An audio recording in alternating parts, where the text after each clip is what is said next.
Broadcasting from Salisbury University campus, this is WSDL Ocean City, NPR News Talk 90.7.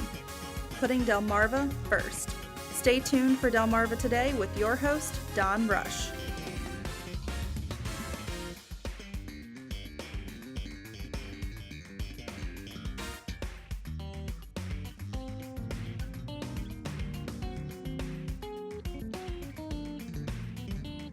Former FBI Director James Comey takes the stand and says the president lied. Welcome to Delmarva Today. This is Don Rush.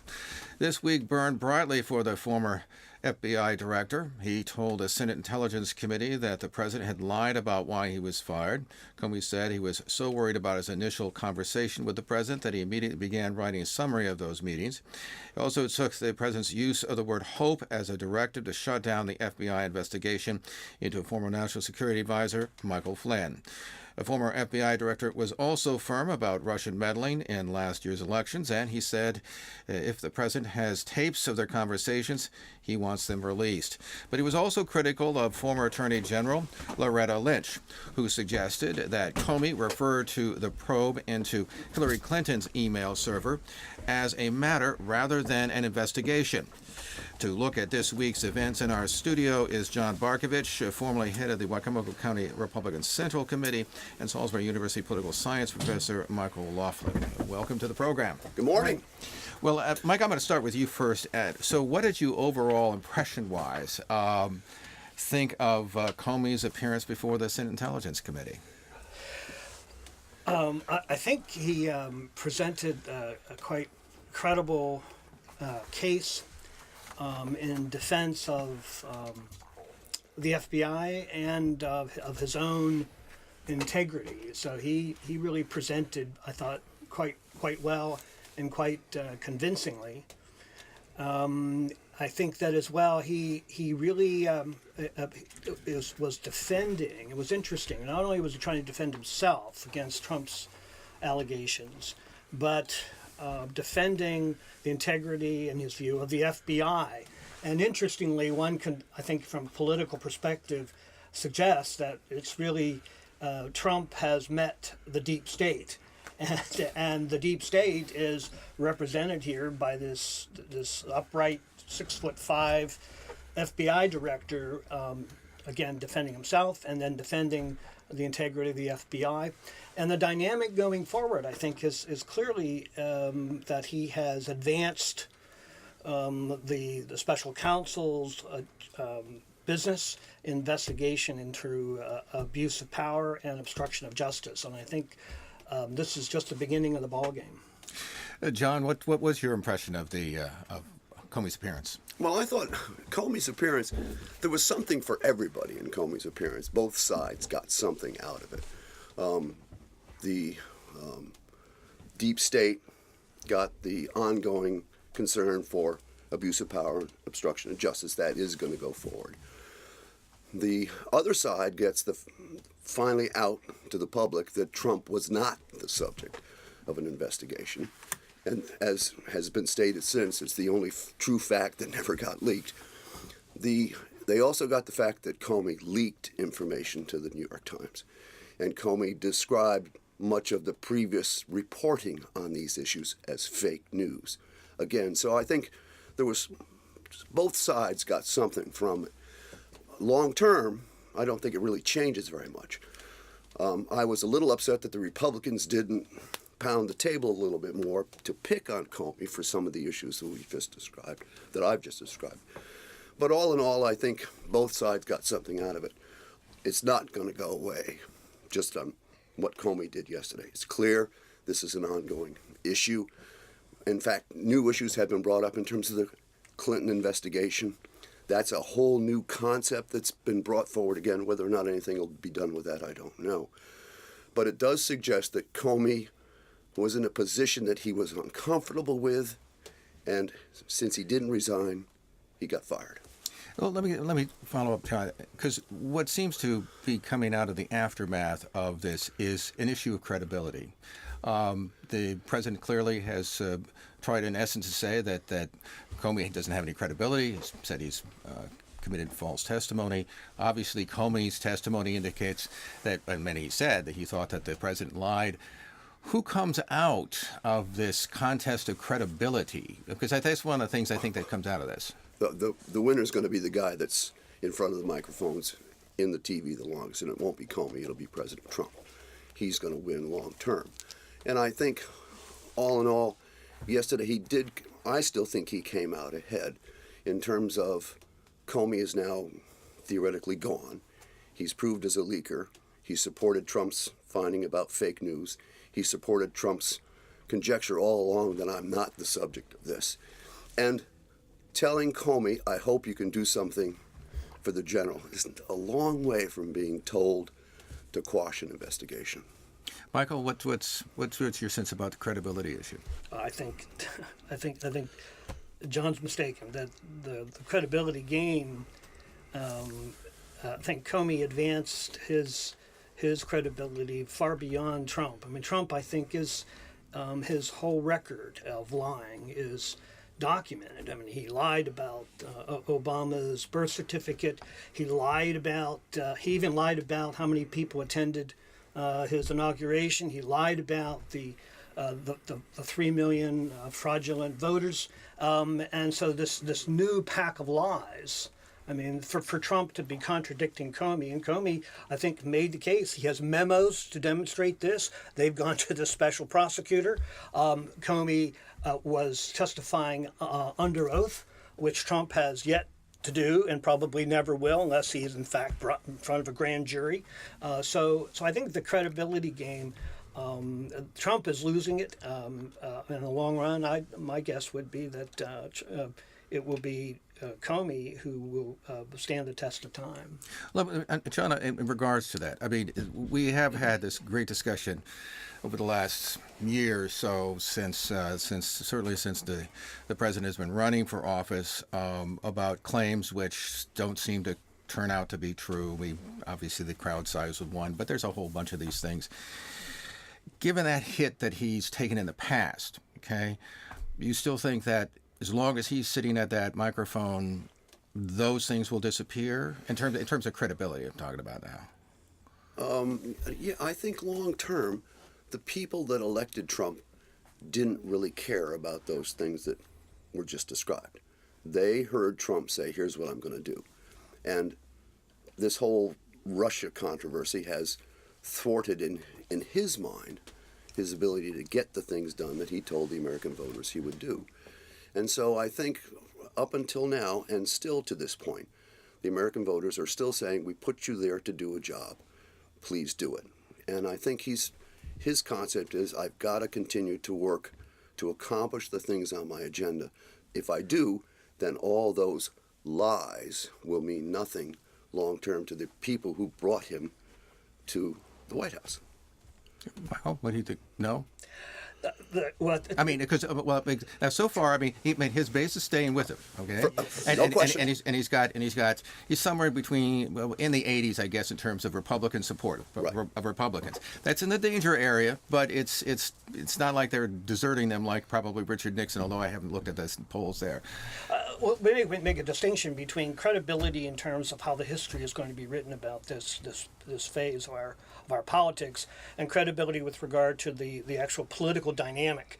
I think in terms of how the history books are going to be written, this will be a shameful period of our political history to have a president who is a pathological liar. That's going to be the reality, and the Republicans know it, the Democrats know it, and certainly any common sense observer can reach that conclusion.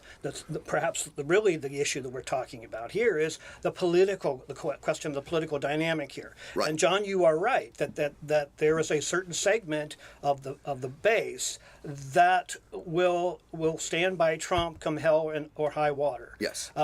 But there is a whole significant there's a significant part of the independents, right? Clearly are shifting, and his opinion poll ratings right now, or approval ratings, are in the 30s. No question. And they aren't. And if you think that what has now the dynamic that Comey has set in place is going to play to the advantage of Trump, increasing his approval ratings, I think you're in fantasy land. The dynamic here is going to be that Trump is going to stay in the basement, and his political leverage is going to decrease over the course of time. And it's only a matter of time that the Republicans will be watching the wind and putting their finger to the wind to see Trump is becoming an albatross rather than a leverage of power for them. John? That's long term the issue that's going to be determined, because he needs the Republicans in Congress to get his agenda moving forward. If they give up on him, then nothing will happen. The concern for Republicans is if they don't do something between now and 18, they're the ones that are going to suffer, not Trump. Trump will still be president. They're the ones that will lose the election in 2018 if they don't have Trump's support from the people that voted for Trump. Those guys aren't going to go back to D.C. And they have to get, for their own political lives, they have to get something done. And that's what I think is going to, even if they thought he was a pathologic liar, as you've described, they still have to get stuff done. He's the president. He brought an agenda. If they don't accomplish that by 2018, they're not going to get reelected. And I think they understand that. So that and that's what politicians are. Politicians care about whether or not I'm going to get elected the next cycle. Okay? They don't really care about anything else. Now, that being the case, their political lives are at stake more than Trump's in 2018. And that's why I think they're going to probably have to get together and do something to at least further the agenda to the point that Trump supporters go, okay, you Republicans, we put you in charge. We finally starting to see some accomplishments, because they haven't seen anything yet. Even though Trump has done a lot of things, he hasn't achieved any legislative accomplishments yet. Dodd-Frank's moving forward. Health care is in the Senate. Tax reform is still in the House. There's a lot of stuff still going on. And this Russian investigation has just sucked the air out of D.C. And that's what I think. It's going to go away, because now we have a special prosecutor. It's going to be in his hands, and it will become less of a headline and more of what that guy accomplishes over the next 2 years, because this is going to take a long time to resolve. Let me just turn to something that I found fascinating, which was the business about how the president said that he hoped that the Flynn matter would go away. Now, I understand the president said no, he didn't say that, and so on. And many Republicans fixated on the word hope. But in legal obstruction of justice, all you have to do is to try to influence or impede an investigation. You don't have to necessarily succeed. You don't even have to direct, as it were. And it is true that the president has the power to decide whether to shut down an investigation. Of course. I mean, it does. On the other hand, it is an abuse of power, or it certainly can be viewed as such, which then falls under, obviously, the whole high crimes and misdemeanors. What do you make of how Trump seemed to be so fixated and so hands-on in terms of the FBI director and trying to make this happen? I know, but the House Speaker said, well, he's new. Well, don't let the guy in the operating room if he can't do the operation. I mean, what do you make of that? I mean, would you do something like that? I mean, well, no. I think the issue. What do you think of that? The issue for me is that we have to look at where Trump came from. Okay, Trump was a CEO of a giant corporation. He makes decisions all the time, and he's now in a situation where he can't make decisions necessarily just for me. He has to make decisions that have ramifications outside of his realm, so to speak. And so I think he's learning that in this political situation, as opposed to the business situation, there are lots of things that impact your decision that he never thought about in his previous situation. So I think he is starting to come around. In fact, I hope he stops tweeting. I hope he says anytime he gets a question about the Russian investigation, he goes, talk to my lawyer. Okay, I want him to do the Bill Clinton war room kind of concept here. I'm just not going to deal with that anymore. If you have a question, anytime anybody asks, talk to my lawyer. And then get to work doing like he did in Cincinnati, going back out on the campaign trail and saying, here's what's wrong, here's how I want to fix it. We need to tell your congressman to get behind me and get these things done. I think he's going to have to do more and more of that. And I hope he will do more and more in that as he sees how this fiasco has played out since he's been president. And of course, he couldn't help himself. He did tweet this morning, as I understand. I know. I saw the tweet. And that nonetheless, so what do you make of this idea, Michael, that the House Speaker talked about? Obviously, that he's new to the job. He's trying to get acclimatized. We've had the other Republicans, matter of fact, when they were asking Comey questions, certainly focused on the leak, for example, or why didn't you say something? What do you make of the Republican response? Well, I think it's disingenuous to Trump. Whatever flaws he has, he's not a novice. He's a sophisticated businessman who was savvy enough to become president against all odds. To say now, this novice guy, he just didn't know what he's doing. He's just trying to figure out how to do this. I don't think it's true. Instead, I would categorize it as he's an authoritarian. What we have here is an imperial-minded president who that's confronting the whole question of the rule of law and constitutional government, and that he wants his way.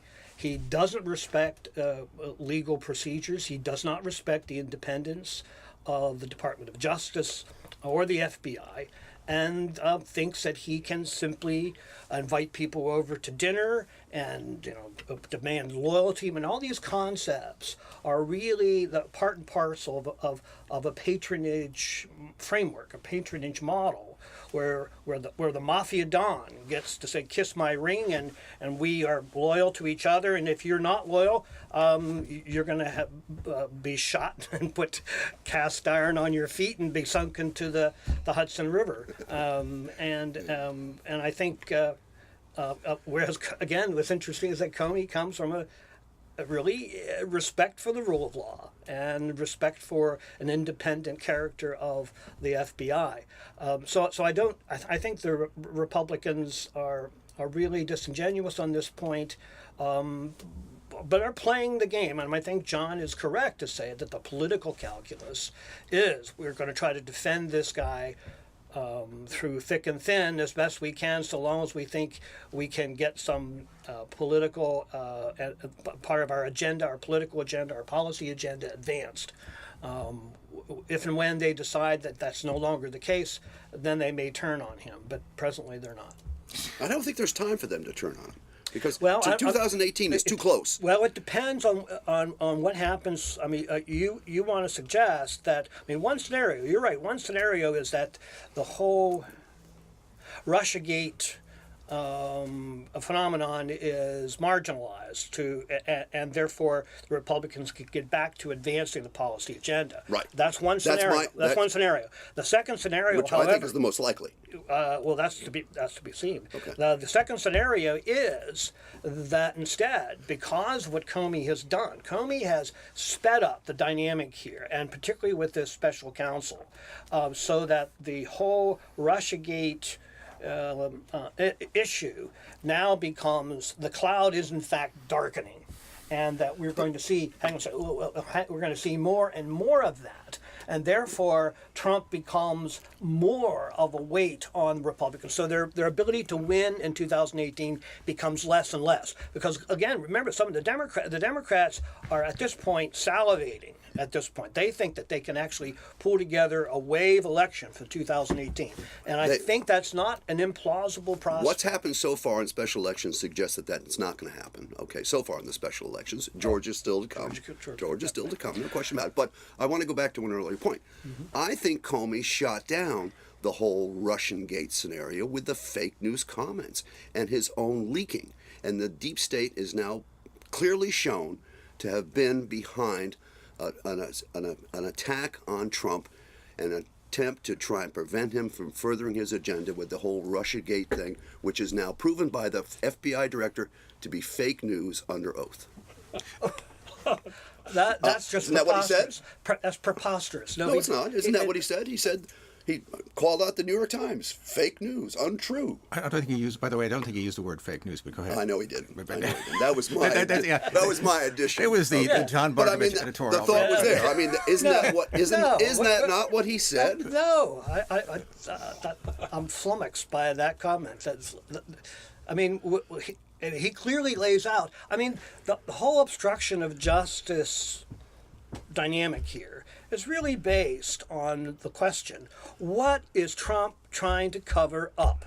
Why would Trump get fixated not only on Flynn, but on this whole Russian thing, to the extent that he would go and fire the FBI director? What is because he knew issue? he wasn't guilty, and nothing was happening to prove his innocence. He knew he wasn't guilty. The leadership in the House and the Senate knew he wasn't guilty, and yet the New York Times every day is out there. Oh, Trump! You would admit that there was Russiagate. no denial. There was no denying, though, of Trump's use of the term the satellite associates. That could be they. Go ahead and investigate. Go ahead and investigate them. So Clear this thing. No, Clear my people. Because you've already cleared me. Yeah. You've already cleared me. Clear my people so we can make this go away. Well, let me back up a little. Yeah. All he said was that he was not personally under investigation, and as part of the counterintelligence. Right. Although he said that there wasn't a criminal issue. However, he said he couldn't assure him that he would not become one. He was concerned about the correction. So I don't think one can use the word that he's been cleared. Okay, and the Cleared problem as a subject of investigation in Russiagate. Okay? at that time. At that time. Well, nobody knows the future. Right. All they knew was they hadn't cleared them. They just hadn't found anything that would indicate that they need Trump's to open up an convinced that his investigation. satellites will be the same thing will be proven of his satellites, and he wants that done as quickly as possible. Let's clear this off the decks. But that's kind of more when I read that line out of Comey thing, I got more like cutting these people loose rather than necessarily that they were going to be. Think it's just But the I opposite. mean, I don't know. I think it's we just don't the know opposite. Okay. I don't know. We'll never know. I mean, Well, no. We may indeed know, unless Trump fires the new counsel. Otherwise, this story is still to be told. I mean, if it came down the road, and we're not saying that it would, if he actually fired Mueller, the special counsel, John, what do you think? What do you think the reaction would be? I mean, because it depends on where the investigation. I don't think there's no. I don't see any sense of Trump wanting to do that now. Right, exactly. He's got his new FBI director coming in. Hopefully, get approved shortly. He's got Mueller's out there, and we know how this process works. It's going to take a long time. Yeah. And in fact, a lot of the things that might come forward will not now, because we in fact have a special prosecutor. It's now his, and that's why I say Trump needs to just stop commenting. If there's a question about it, go to my lawyer. And I don't think he'll do that. I think the special prosecutor process is going to take a long time. Now, I don't think anything's going to come out in the next 3 to 6 months. And in the next 3 to 6 months, they've got to get the agenda going. And that's why I think, in many respects, the special prosecutor does give Trump some breathing room. The reason, by the way, reason why I raised this possibility, we don't have no indication that he's going to do that. Okay, Will he fire Jeff Sessions? But well, there's another question there. Yeah. But nonetheless, because if he did, one of the things that strikes me about that would be it would be comparison that I would have would be the Saturday Night Massacre with Nixon, and that's why I don't think he'll do it. Right. So I want to ask you, Michael. Looking at it historically, how do you see these two scandals unplaying? Obviously, the Nixon thing spread over a very long period of time, involved a lot more incidents than just these contacts. How do you see? Is that an apt comparison yet, or?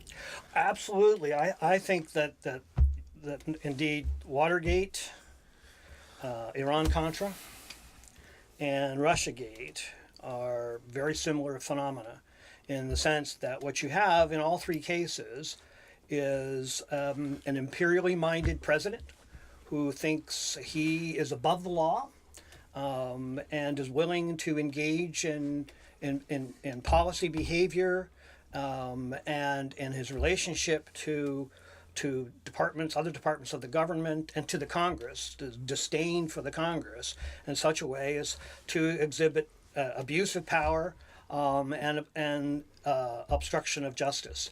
We have to remember that in Iran-Contra, Ronald Reagan violated the law by funneling money into the buying of missiles to give to Iran. But that, so hang on a second. So what we have here is a similarly minded president. He hasn't been able to. Well, that's the question: is to what extent are the relationships with Russia? How far did they go? To what extent was there indeed collusion between the Trump campaign and the Russians? And to what extent Trump himself was going to be involved? We don't know the answers to those questions, but I think we have sufficient, with the Comey testimony it gave us yesterday was a detailed picture of part of the image of this kind of president, the FBI director. I mean, it's really stunning. Who is Hoover-esque? The FBI director is stunning.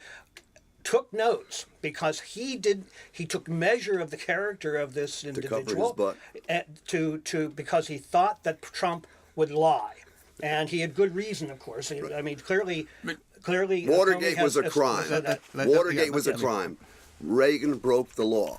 This is criminal. This is a cooked-up story. Started the night Hillary Clinton lost when they said we got to have somebody blamed besides Hillary. Let's blame the Russians. And then the press and the deep state said, "Good idea. Let's go for it." Totally different. Well, John, I have to admit, it's a little more conspiratorial for me than I'm used to. We'll have given you the last word. John Barkovich, he was head of the Wicomico County Republican Central Committee. We also have Salisbury political science professor Michael Laughlin. No doubt we will be back again talking about this, I am sure. I'd appreciate both of you stopping by. That's right. This has been Delmarva Today. I'm Don Rush. Thanks for listening. Thanks, Don. Thank you for watching Delmarva Today, a production of Delmarva Public Radio. Production and audio engineering by Chris Rank. Hosted by Don Rush. For podcasts, visit delmarvapublicradio.net or subscribe to the Delmarva Today podcast on iTunes. Delmarva Today can now be seen on PAC 14. For the Delmarva Today schedule, visit pac14.org or view the latest issue of the Daily Times.